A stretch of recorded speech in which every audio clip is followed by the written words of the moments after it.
Avez-vous déjà froissé une personne par vos paroles? Dans cette vidéo, nous vous proposons d'expérimenter deux méthodes efficaces pour prendre conscience de l'énergie et l'impact de vos mots.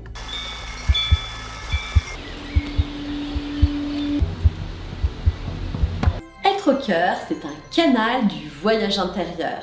L'amour est la clé et vous en êtes la boussole. Tout est en vous pour redevenir libre et souverain.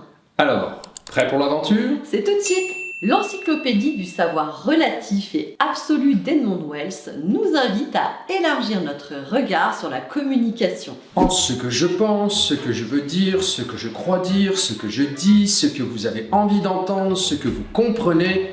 Il y a 10 possibilités qu'on ait des difficultés à communiquer, mais essayons quand même. Et en effet, la communication dépend de beaucoup de paramètres. Nous avons plein de merveilleux outils à explorer pour améliorer notre manière de nous exprimer.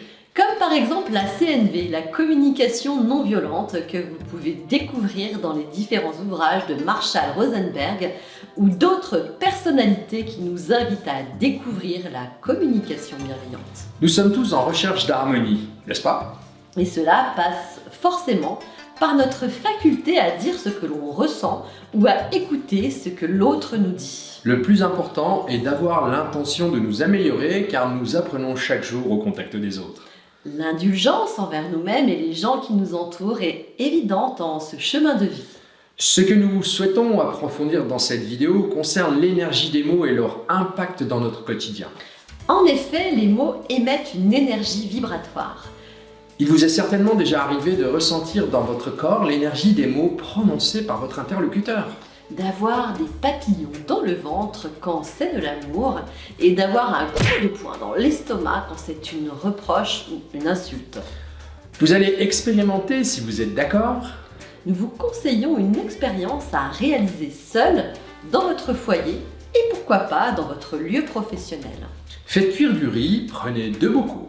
Un bocal où vous allez mettre un autocollant représentant l'amour, un cœur, ce que vous voulez. Et sur l'autre bocal, une étiquette avec une énergie opposée. Égouttez bien votre riz et placez-le dans les 2 bocaux que vous allez au moins espacer de 2 mètres.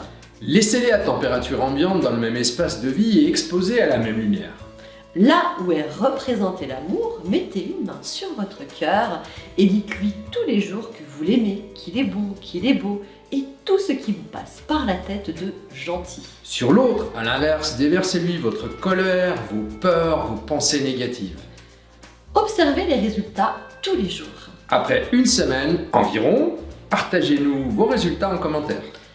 Bien évidemment, il est évident que plus nous œuvrons sur nous et moins nous sommes impactés par le poids de certains échanges.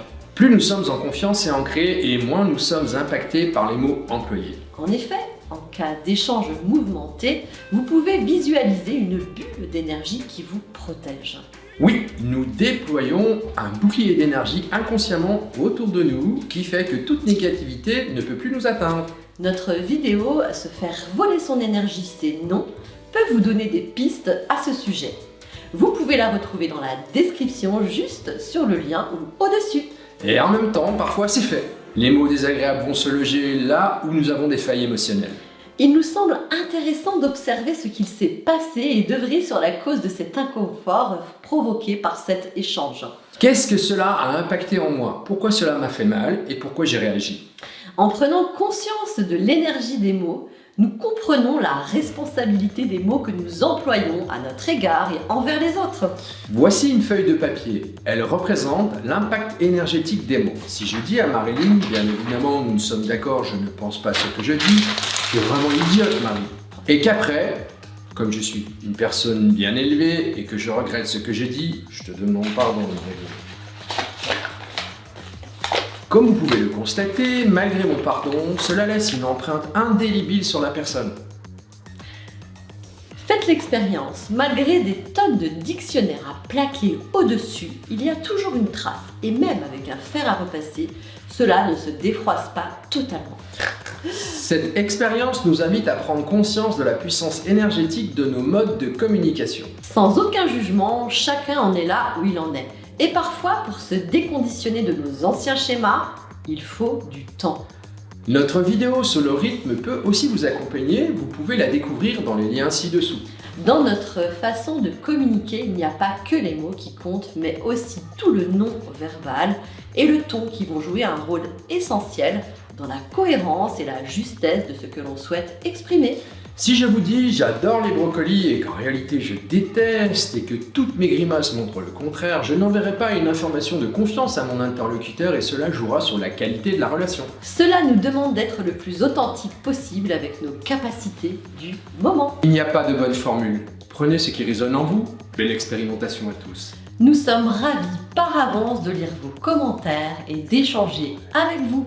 Nous vous souhaitons de belles énergies. Gratitude infinie.